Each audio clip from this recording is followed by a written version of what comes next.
Bueno, estamos de vuelta con una nueva cápsula. Recuerden que la función básica de estas cápsulas es poder sintetizar o hacer un breve resumen de lo que vimos previamente en la totalidad del taller o en la parte del taller que nos corresponde esta semana. Lo importante entonces es tener claro que antes de seguir adentrándonos en el mundo formal de la tipografía, tenemos que recapitular la importancia del signo gráfico. Y no solo del signo gráfico, sino de los diferentes momentos y las diferentes aristas que tuvo este signo gráfico en el desarrollo de nosotros como humanidad hasta llegar a lo que hoy por hoy tenemos noción y conocimiento del mismo.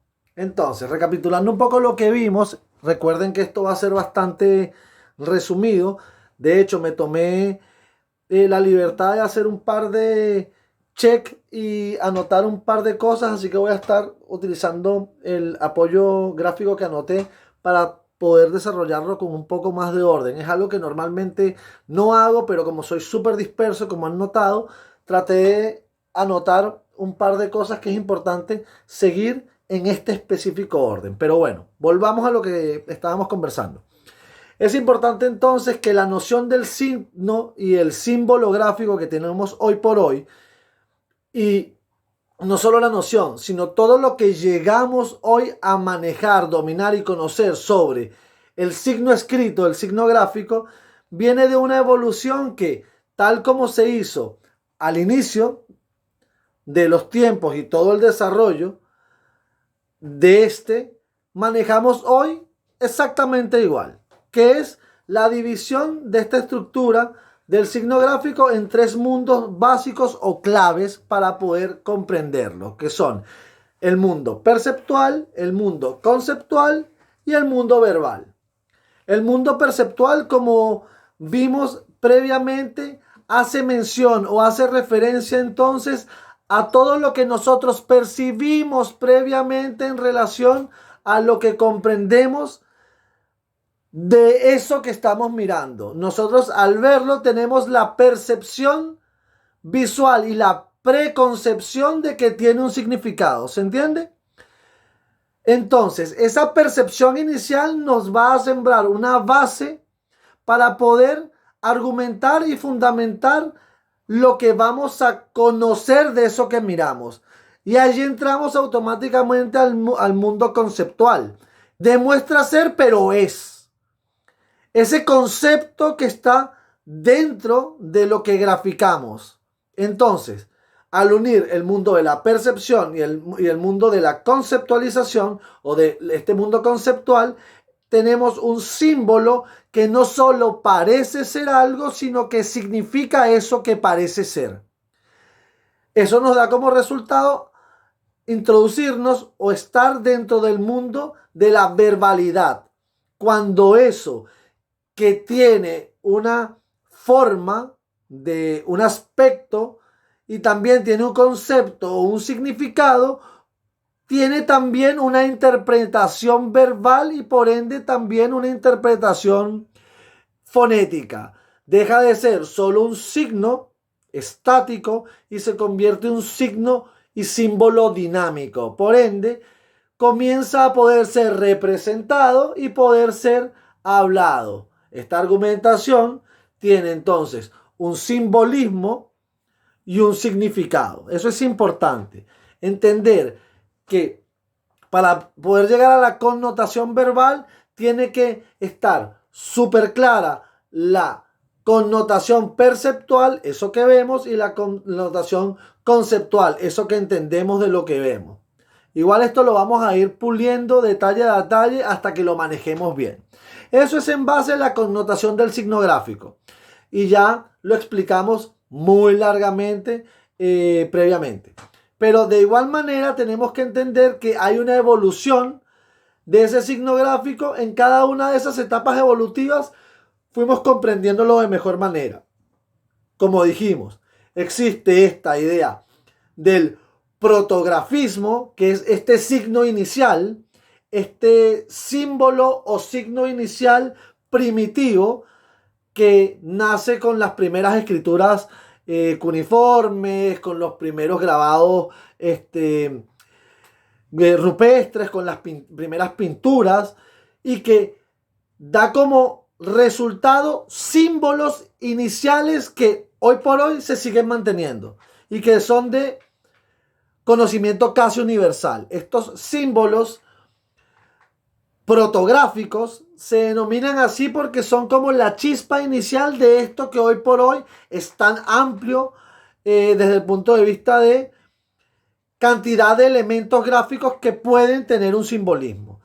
Estos símbolos protográficos dan, en una evolución evidentemente a la par de la evolución humana, nacimiento a estos símbolos pictográficos. Los símbolos pictográficos son aquellos que escenifican algo y conceptualizan esto. Entonces, entendiendo que estos símbolos ya son mucho más completos y más complejos, porque no solo hablan de un elemento, sino hablan de una escena en cuestión, y esa escena en cuestión tiene un desarrollo que va a ser representado, van a tener una constante evolución en lo que llamaríamos posteriormente un ideograma o una ideografía, que no solo es una escena, sino es el simbolismo completo de esa escena. Ese simbolismo es mucho más complejo que la representación solo de una escena puntual. Es este grupo de símbolos que juntos no solo dan forma a una escena en particular, sino a una idea completa. Ya no es solo un punto, sino es todo eso que se magnifica de ese punto, para posteriormente integrar algo un poco más complejo, pero a su vez simple, que es el logograma, que es la representación simbólica de una frase, de una palabra, que nosotros con solo verlo entendemos el significado completo de una palabra, de una frase, de una oración, de una forma muy limitada desde el punto de vista gráfico en cuanto a elementos, pero extremadamente grandes desde el punto de vista de sentido o de concepto detrás de ese pequeño elemento gráfico o pequeño grupo de elementos gráficos. Por último, esto nos va a arrojar a la máxima capacidad de síntesis, que es el fonograma, cuando esa palabra, ese símbolo, ese gráfico, ese signo, esa grafía tiene una proyección hablada. Entonces deja de ser un solo icono muerto, o un solo símbolo muerto, o un solo símbolo muerto, o un solo gráfico muerto, o una sola representación gráfica de algo, para tener una connotación fonética. O sea, no solo la vemos y la comprendemos, sino la podemos hablar. Eso es extremadamente complejo. Ojo, sé que no estamos enfocados en entender la estructura base del lenguaje o la estructura base de la representación gráfica del lenguaje. Eso lo entiendo, pero es importante comprender las implicaciones del lenguaje desde el punto de vista del individuo para poder trabajar con la tipografía, que es la representación gráfica de un carácter, y por ende esa representación gráfica mecánica de un carácter que nos va a permitir en base graficar una palabra, una idea, una frase. Entonces, no es posible comprender el mundo de la tipografía sin comprender en base el mundo del lenguaje humano. Eso es una concepción primitiva incluso. Entonces, desde el punto de vista del signo lingüístico, tenemos que la importancia base es su última concepción oral. Incluso cuando nosotros leemos en voz baja o leemos para nosotros mismos, escuchamos esa concepción oral dentro de nuestra cabeza. Estamos hablando con nosotros mismos. El carácter lineal también es importante. Esta estructura del signo lingüístico que habla de ese elemento y mantiene su significado desde el punto de vista lineal. ¿Qué significa eso? Que hay una cadena de conocimientos que va a ir de la mano con la escritura. Y esa cadena de conocimientos asociados a eso que graficamos no va a variar. Es desde el punto de vista de lo que significa universal. Es imposible de variarla. Como explicábamos en cápsulas anteriores, no hay mejor forma de escribir hola que H-O-L-A. desde el punto de vista del lenguaje castellano o del español. O sea, no hay mejor forma de saludar en inglés que hello y se escribe de esa forma, no existe otra manera. Y esos caracteres juntos, esos símbolos y esos signos juntos, esos signos juntos van a generar la connotación del saludo. Ya hemos hablado que depende la fuente con la que trabajemos, el grosor, la estructura, pueden darles entonaciones. Ese es el carácter oral del que hablamos al principio. El carácter arbitrario, esto es súper importante. Todo lo que nosotros graficamos va a poseer entonces un significado y un significante. Eso es totalmente lógico. Y todo lo que nosotros graficamos, llámese desde el punto de vista tipográfico o incluso desde el punto de vista gráfico, desde el punto de vista general del diseño, va a tener entonces esa concepción del significado y significante implícitos dentro del mismo. El carácter inmutable o mutable. Depende de nuestra concepción si éste puede evolucionar a otra cosa o mantenerse inmutable por un tiempo indefinido. El carácter de la discreción, eso es importante también. La discreción es este punto que hace la diferencia entre diferentes signos lingüísticos, valga la redundancia. Y por último, no menos importante, el carácter articulado.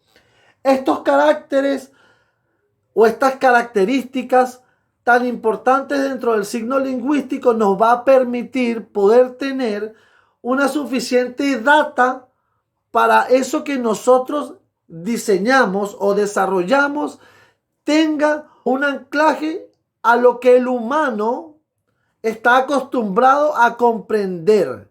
Entonces, si nosotros seguimos un camino que ya fue determinado y desarrollado durante siglos, nos va a dar una cierta base de estructura formal para poder llegar de un punto A a un punto B de una mejor manera.